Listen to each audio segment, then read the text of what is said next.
Hai, Assalamualaikum. Selamat datang ke Garaj DIY. Pada episod kali ini, kita akan tukar bab kereta. Sebelum tu, jika anda menonton kami melalui YouTube, sila tekan butang subscribe dan loceng.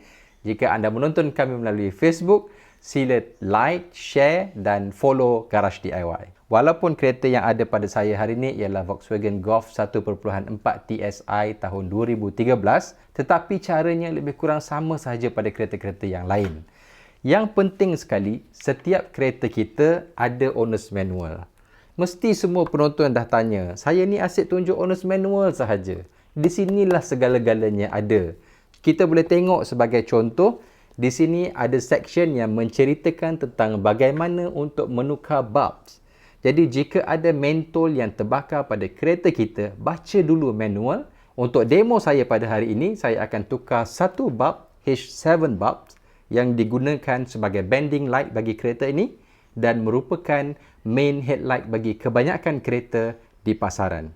Jom kita mulakan kerja untuk hari ini. Baiklah, sebagaimana yang telah ditetapkan dalam owner's manual sebentar tadi, kaedah pertama ialah untuk kita buka cover bulb ini. Jom kita buka. Kita pusing arah lawan jam. Okey.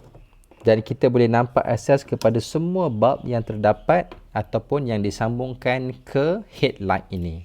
Okey, sekarang kita akan tunjuk contoh untuk keluarkan bulb H7 ataupun H7 bulb yang biasanya digunakan untuk headlamp. Senang saja dia begini dan kaedah dia ialah kita tarik saja, tapi tariklah perlahan-lahan. Nampak ya? Ini konektor dia dan ini ialah bulb H7 dan kita tarik perlahan-lahan. Okey. Dan telah pun terkeluar, ini dia bulb H7.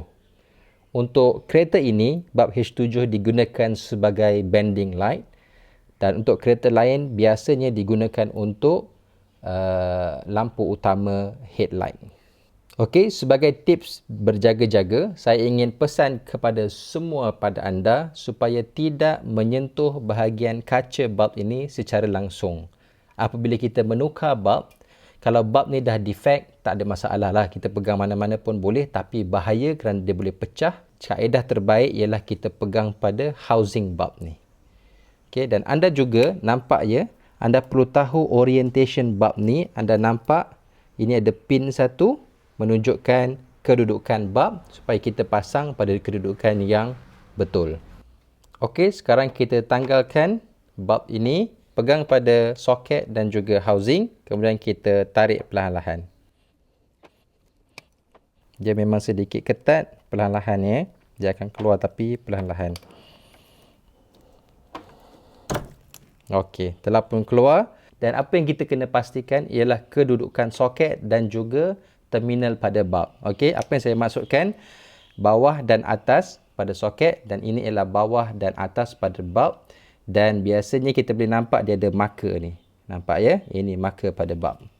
Okey, ramai yang tertanya bagaimana kita nak mencari replacement bulb. Okey, yang penting sekali kita harus baca pada bulb ni ditulis ya. Contohnya ini ialah bulb H7 dan ia adalah bulb daripada brand Philips. Ya, dia tulis di sini. Brand tak penting, tapi gunalah brand yang berkualiti tinggi. Kalau yang murah dia cepat terbakar juga. Dan yang penting dia ialah type H7. Okey, saya telah dapatkan bulb Philips daripada kedai spare part yang berhampiran. Kalau kita beli kedai spare part, murah daripada kita beli dari service center. Dan tengok ya, dia ialah bulb H7 dan nombor model yang sama ya, 12972 yang tertulis pada bulb sebentar tadi, brand Philips. Ada banyak brand lain, Osram, macam-macam brand yang ada, asalkan H7 dan nombor model yang sama. Saya nak tunjukkan di kamera, cuba lihat ya. Ini terminal yang sebelah atas sama dengan marking yang sebentar tadi. Nampak ya? Sekarang kita hanya perlu pasang kembali. Senang saja, kita ambil soket ni dan connect kepada belakang bulb. Sekali lagi, jangan pegang cermin bulb, hanya pegang housing bulb sahaja.